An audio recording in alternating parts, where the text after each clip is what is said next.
Hello students, आज आपकी class 12 के ऑर्गेनिक का नेक्स्ट पार्ट बताने जा रहा हूं।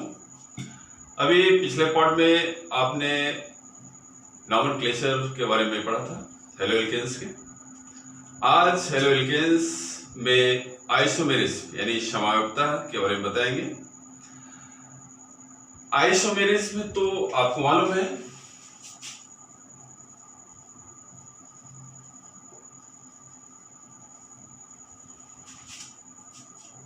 आपने क्लास 11th में आइसोमेरिज्म के बारे में काफी कुछ पढ़ लिया है, शायद आपको याद भी है।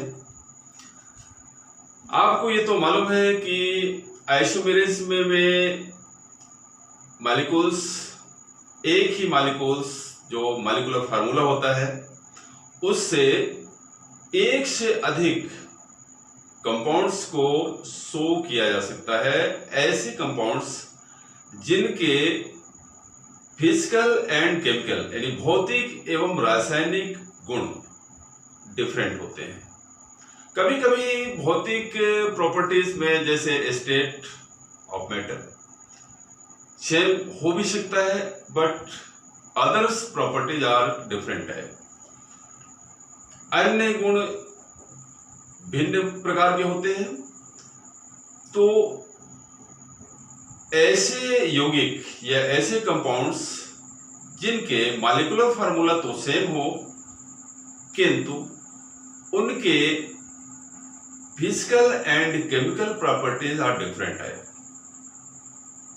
दैट्स कॉल्ड आइसोमर एंड ये आइसोमेरिज्म कहलाती है।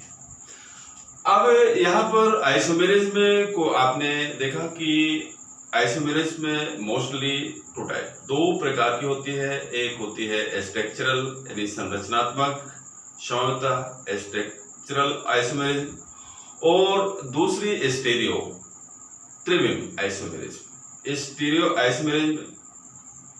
अब यहाँ पर जो स्ट्रक्चरल आइसोमेरिज्म है इसको आपने 5 प्रकार, कुछ में एक रिंग जो आइसोमेरिज्म है उसको भी अलग कर देते हैं, जबकि अपन सीरीज में इसको यदि ले लें तो 5 प्रकार की हो जाती है।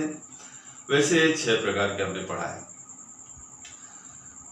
तो यहाँ पर हेलो एल्केन्स में मोस्टली जो आइसोमेरिज्म है वो दोनों ही प्रकार के हैं, स्ट्रक्चरल भी है और स्टीरियो भी है। स्टीरियो में इसमें केवल ऑप्टिकल है और स्ट्रक्चरल में इसमें चेन आइसोमेरिज्म है और पोजीशन आइसोमेरिज्म है। अब इनको हम एक तरफ से आपको डिटेल बता रहे हैं।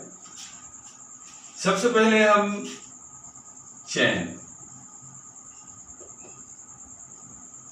आइसोमेरिज्म, ये तो मालूम है कि चेन आइसोमेरिज्म क्या है।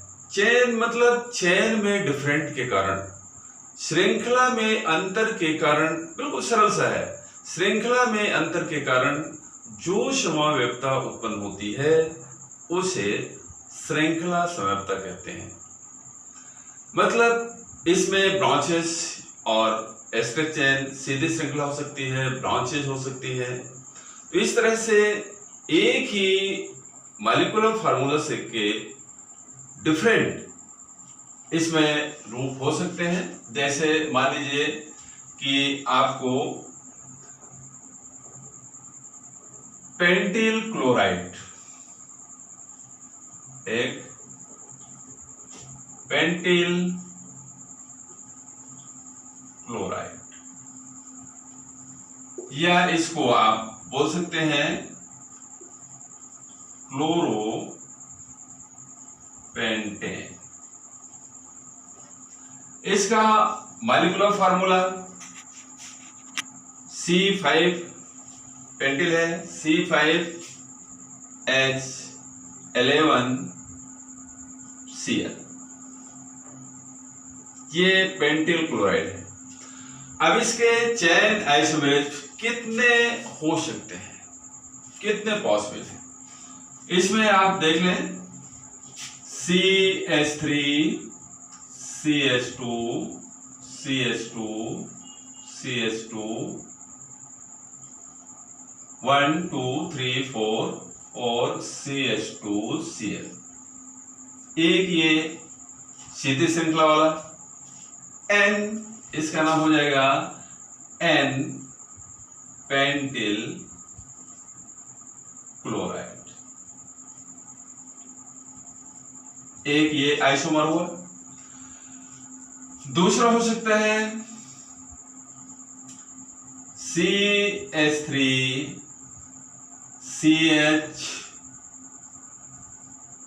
CH3, एक ब्रांच आ गई CH2 1 2 3 4 और CH2Cl। ये आइसोपेंटिल क्लोराइड हो जाएगा। N के बाद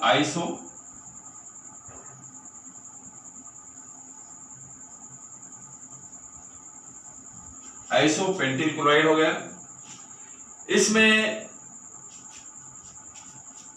यदि तीसरा भी बनाना चाहें तो CH3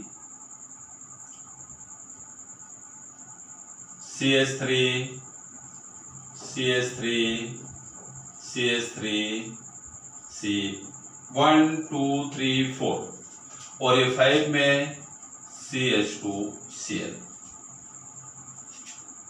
ये नियो पेंटिल क्लोराइड। इस तरह से इसमें ब्रांचेस बढ़ती चली जा रही है और इनके रूप अलग अलग आइसोमर्स ये प्राप्त होते चले जाते हैं। इस तरह से श्रृंखला में या श्रृंखला संरचना में अंतर के कारण ये समयावता उत्पन्न होती है और ये चैन आइसोमेरिज कहलाती है, जिसको हेलो एल्केन्स शो करते हैं। अब सेकंड नंबर में आता है पोजीशन आइसोमेरिज। इसको आपने नोट कर लिया होगा। सेकंड नंबर में आती है पोजीशन आइसोमेरिज। पोजीशन यानी स्थिति समावेशता।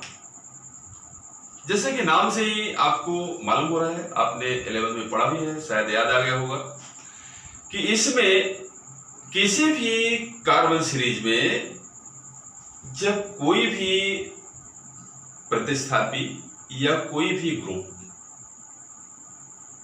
कार्बन के अलग अलग स्थानों से जुड़ता है तो इस तरह की समानता उत्पन्न होती है। मतलब इसको सीधे सीधे पोजीशन चेंज यानी स्थान परिवर्तन के कारण जो समानता उत्पन्न होती है उसे हम स्थिति या स्थान या पोजीशन आइसोमेरिज कहते हैं। तो बड़ा सरल सा है, इसमें भी आप कोई भी उदाहरण ले सकते हैं। ध्यान रखना है कि आइसोमेरिज में को शो करने के लिए मिनिमम 3 या इससे ऊपर कार्बन वाले आपको कंपाउंड्स लेना होगा, हेलो एल्केन्स लेना होगा। जैसे हम इसी को ले लेते हैं C5H11Cl या Br, कुछ भी आप ले सकते हैं। अब इसमें देखिए कितने पोजीशन आइसोमर प्राप्त होंगे। इसमें फर्स्ट में हम ले रहे हैं CH3 CH2 CH2 CH2 CH2Cl। ये एक 1 क्लोरो, इसका नाम हो जाएगा 1 क्लोरोपेंटेन। Second CH3 CH2 CH2 CHCl CH3। अब यहां पर ये हेलोजन मीन्स क्लोरीन परमाणु कार्बन नंबर 1 से कार्बन नंबर 2 में आ गया, पोजीशन आपने चेंज कर लिया। तो यहां पर ये 1 2 3 4 5, ये 1 2 3 4 5 अभी 2 नंबर में है तो इसका नाम होगा 2 क्लोरोपेंटेन। अब ये एक इसमें और भी बन सकता है CH3 CH2 CH Cl CH2 CH3 1 2 3 4 5 किधर से भी गिनोगे 1 2 3 4 5 चाहे जिधर से भी आप गिनेंगे ये बिल्कुल मध्य में आ गया। इसका नाम 3 क्लोरोपेंटेन।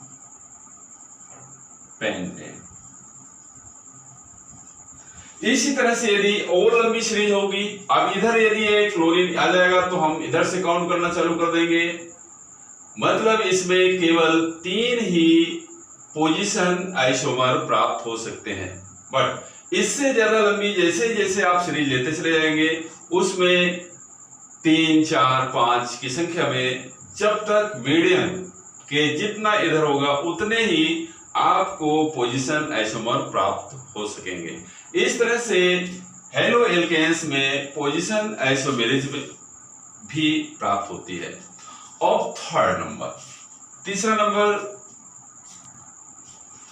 अब थर्ड नंबर में आता है ऑप्टिकल आइसोमेरिज्म। देखिए यहां पर जो ऑप्टिकल आइसोमेरिज्म है ये स्टीरियो आइसोमेरिज्म का ही एक रूप है। यहां पर आपको स्टीरियो आइसोमेरिज्म के बारे में आपने L1 में पढ़ लिया है कि ऐसे जो आइसोमर होते हैं उनके मॉलिक्यूलर फार्मूला और स्ट्रक्चरल फार्मूला दोनों ही समान होते हैं, बट इनके जो एटम या ग्रुप जुड़े हुए होते हैं उनके इंटरस्टाइटियल स्पेस में जो अरेंजमेंट होता है वो डिफरेंट हो जाता है। मतलब अंतराकाशीय जो अभिविन्यास है, व्यवस्था है, उनमें भिन्नता होती है और इस तरह से ये जो ऑप्टिकल आइसोमेरिज्म उत्पन्न हो जाती है। स्टीरियो आइसोमेरिज्म को आपने देखा कि ये 3 पार्ट में है, 3 प्रकार की होती है, ज्योमेट्रिकल है, ऑप्टिकल है या अरेंजमेंट जो जिसको सन्रूपण भी बोलते हैं। तो यहां पर आपको ऑप्टिकल आइसोमेरिज्म के बारे में थोड़ा सा एक चीज आपको हम बताएंगे। यदि किसी भी अणु में ध्यान रखना है, कार्बनिक जो ऑर्गेनिक कंपाउंड है, कार्बनिक यौगिक है, उनमें ऑप्टिकल आइसोमेरिज्म ये एक पॉइंट है, इसको आपको जरूर नोट करना है और हमेशा ध्यान में रखना है कि केवल वे ही यौगिक ऑप्टिकल आइसोमेरिज्म शो कर सकते हैं जिनमें एक किरैल कार्बन होता है या इसको आप कायरल कार्बन भी बोल सकते हैं। अब ये कायरल या किरैल कार्बन क्या है?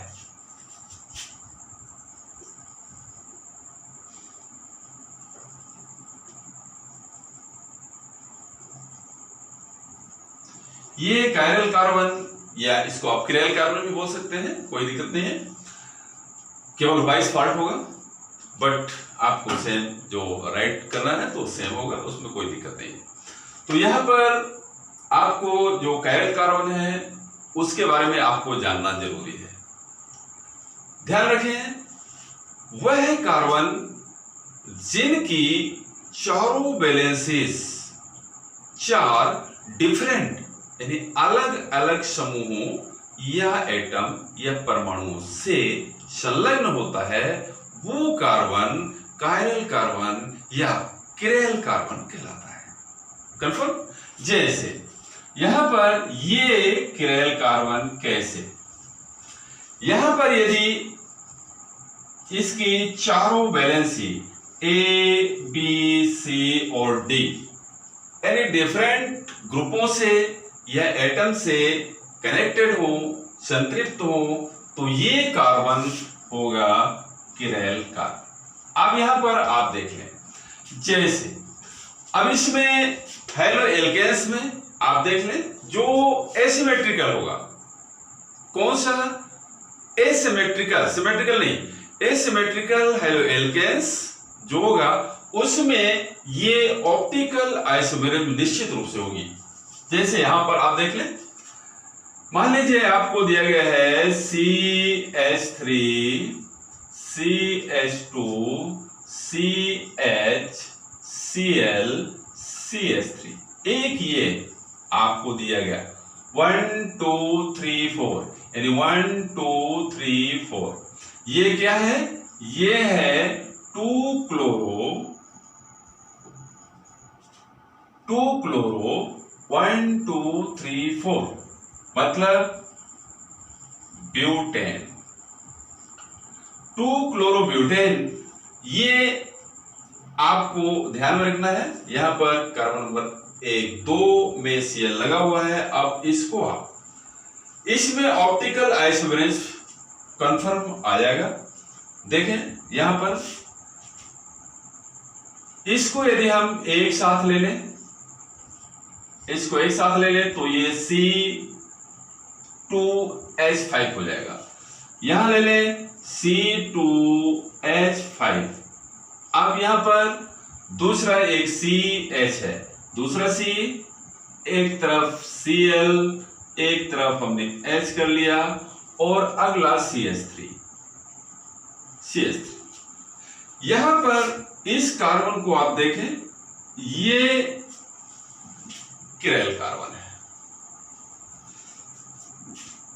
इसलिए यहां पर इसका जो मिरर ऑक्स होगा, जो दर्पण प्रतिबिंब होगा, बनेगा।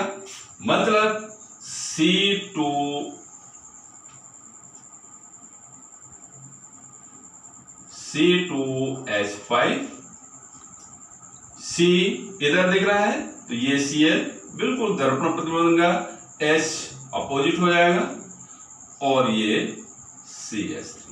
ये एक दूसरे के ऑप्टिकल आइसोमर है और ये कहलाती है ऑप्टिकल आइसोमेरिज्म। तो इस तरह के जितने भी हेलोएल्केन्स होंगे उन सभी में इस तरह की समानता उत्पन्न हो सकती है। इस तरह से आपके हेलोएल्केन्स में पाई जाने वाली विभिन्न प्रकार के आइसोमेरिज्म को यहाँ पर हमने बता दिया है। अब इसके आगे जो प्रिपरेशन ऑफ हेलोएल्केन्स है उसको हम नेक्स्ट वीडियो में देंगे। आज के लिए इतना ही।